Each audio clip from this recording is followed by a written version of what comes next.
పద్ధతి ఏంటి మీది? చేతిలో ఏం లేకపోవడం ఏంటి? మీ చేతిలో ఏం లేకపోవడం అంటే మీ చేతిలో లేకపోతే రాజీనామా చేసేయండి. మీకు చేయలేకపోతే రాజీనామా చేసేయండి. రాజీనామా చేసేయండి. ఈవైనా చేతిలో ఏం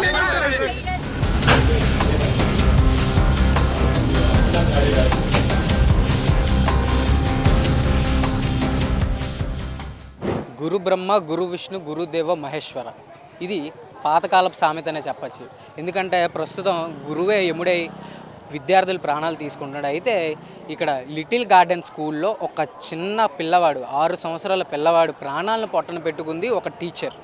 హోంవర్క్ చేయలేదన్న కారణంతో ఆ పిల్లవాడిని కొట్టి చనిపోయేలా చేసింది. ప్రస్తుతం ఈ టీచర్ పోలీస్ అదుపులో ఉన్నారు. అయితే విద్యార్థి ఎవరైతే చిన్న పిల్లవాడి 6 సంవత్సరాల అబ్బాయి ఎవరైతే ఉన్నాడో ఆ అబ్బాయి మరణించడం జరిగింది. ప్రస్తుతం కేజీహెచ్లో పోస్ట్ మార్టం జరుగుతుంది. ఇప్పుడు ప్రస్తుతం ఈ టీచర్ ఎవరైతే ఉన్నారో పిల్లల్ని కొట్టి చంపేయడం ఏంటన్నది చాలా వరకు ప్రశ్నలు రేకెత్తుతున్నాయి ఇక్కడ కుటుంబ సభ్యుల ద్వారా. ఇంకా మనం దీని గురించి పూర్తి వివరాలను తెలుసుకునే ప్రయత్నం చేద్దాం.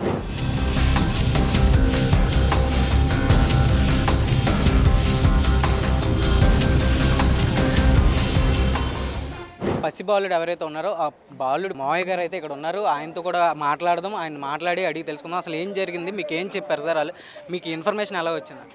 సార్ బాబు ఉదయాన్నే బాగానే ఉన్నాడండి, హెల్తీగానే ఉన్నాడు. నిన్న మాట్లాడాను, ఇవాళ ఉదయం బాగానే ఉన్నాడు, స్కూల్కి వెళ్ళాడు, బాగానే చలాకీగా వెళ్ళాడు, హోంవర్క్ రాయలేదు. ఆఖరికి ఆ వీడియో ఫుటేజ్ కూడా మా దగ్గర ఉంది.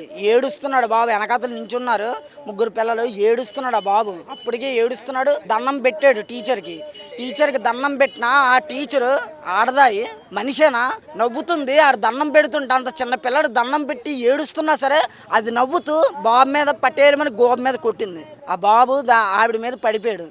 అక్కడికి ఏదైందో మాకు తెలియలేదు. అలా హాస్పిటల్ వితౌట్ ఇన్ఫర్మేషన్ కూడా లేదు.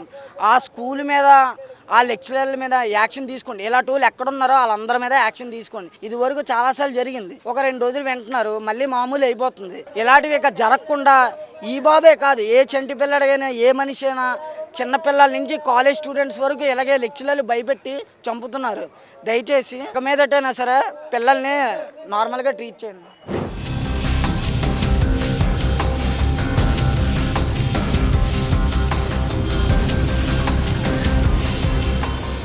స్కూల్లోని ఇలా జరిగింది, టీచర్ ఇలా బెదిరించారు బాబుకి. ఇలా పట్టుకునేసరికి, షర్ట్ పట్టుకునేసరికి బాబు త్రో కోల్పోయాడు. కొట్టేసిందంటండి. ఒక షర్ట్ బటన్ పైది ఒకటి ఇప్పేసి ఇలా కొట్టేశారట. బాబు ఈలోపు హార్ట్ ముందే చీకటంటే భయం అంట. వాళ్ళ డాడీ ఏడుస్తున్నారు కూడా అక్కడ.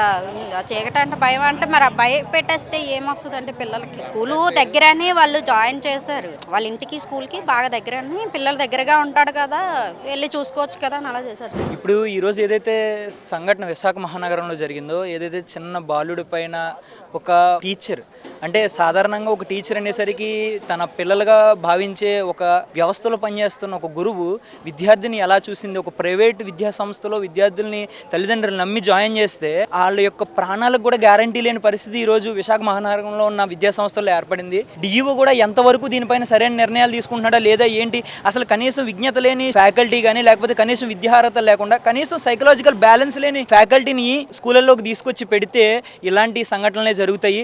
ఖచ్చితంగా ఏబీవీపీ దీన్ని ఖండిస్తూ ఉన్నది.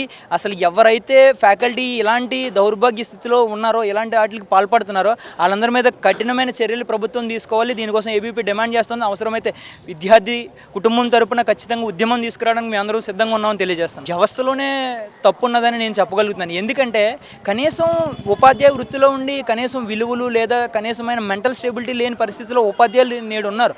ఎందుకంటే వాళ్ళ పర్సనల్ వ్యక్తిగత జీవితంలో ఉన్న సమస్యలు కానీ ఇలాంటి వాటిని కానీ ఒక తరగతి గదికి క్యారీ చేసి ఆ భారాన్ని మొత్తం విద్యార్థులపైన, వాళ్ళు ఉన్న ప్రెజర్ మొత్తాన్ని వాళ్ళ కక్షని విద్యా వ్యవస్థ పైన చూపించే ప్రయత్నం చేస్తున్నారు. అందువల్ల ఇలాంటి సమస్యలు జరుగుతున్నాయి.